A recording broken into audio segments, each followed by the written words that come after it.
Merhaba sevgili izleyiciler, hoş geldiniz. Bugünkü tarifimiz tavada kakaolu kek. Hiç uğraşmadan, fırın kullanmadan böyle tavada, ocakta bu tarz bir kek hazırlayacağız. Hiç beklemeden hemen tarife geçelim. Kabıma 3 tane yumurta kırdım. Üzerine de bir su bardağı toz şeker. Su bardağım bu şekilde 200 mililitrelik. Şimdi iyice karıştıracağım. Şekerim eriyecek ve böyle ikisi beraber köpürecek. Köpürene kadar iyice karıştıracağım.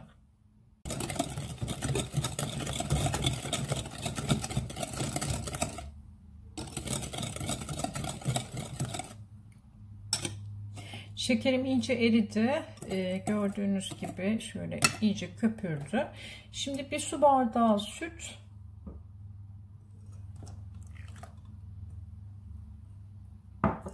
Yarım su bardağı da sıvı yağ. Karıştırmaya devam ediyorum. İyice karıştırdım. Şimdi un olarak 2 su bardağı, yine 200 mililitrelik şöyle 2 su bardağı un ilave edeceğim. Bir bardağını şöyle hemen ilave edeceğim. Üzerine de bir paket şekerli vanilya.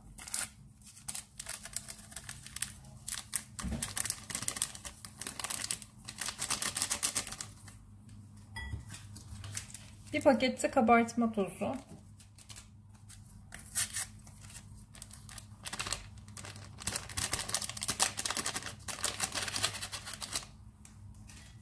Bu şekilde tekrar çırpıyorum.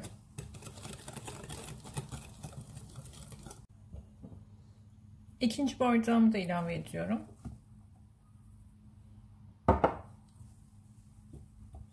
İki su bardağı un kullandım.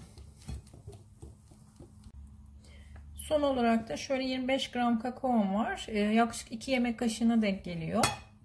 Onu da üzerine dökelim.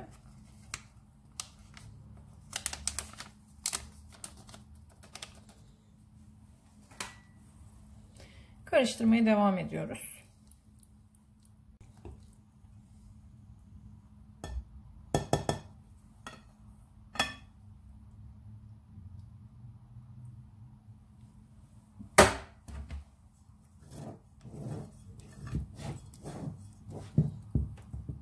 Kek hamurum hazır. Şu kıvamda.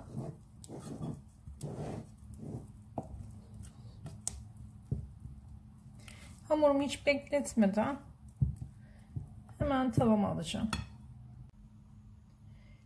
Tavamı tereyağıyla yağladım her tarafını eşit şekilde. Biraz da un serptim kek yapışmasın diye. Böyle teflon ya da granit tava kullanmanız gerekiyor. Yoksa kekiniz yapışır tavaya. Şimdi kek hamurumu tavama dökeceğim.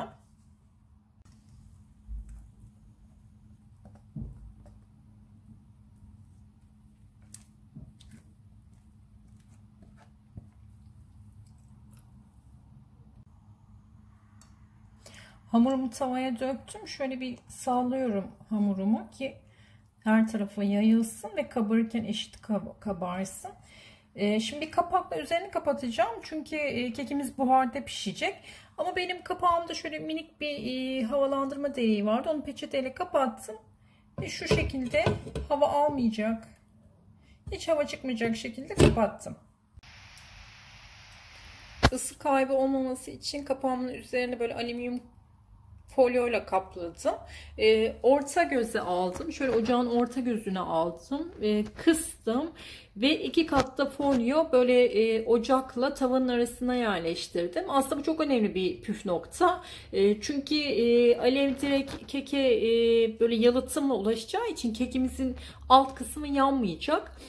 30 dakika hiç kapağı açmadan 40 dakika kadar kekimizi pişireceğiz böyle ocakta.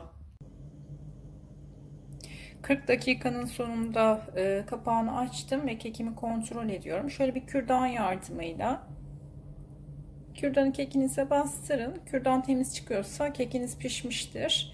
Kekin pişme süresi ocağınızın ısısına ve tavanızın taban kalınlığına bağlı.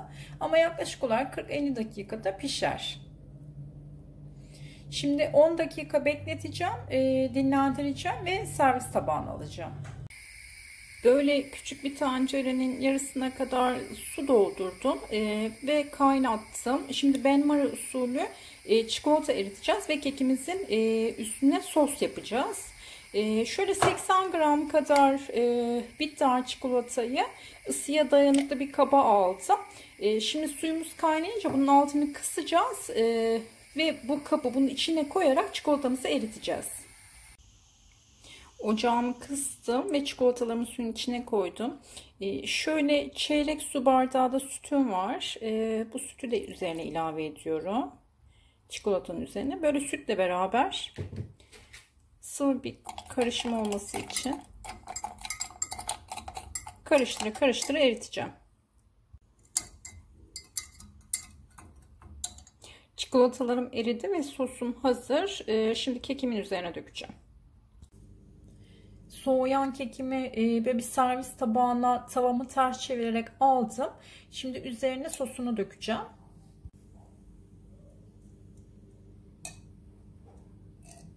Böyle her yerine eşit gelecek şekilde.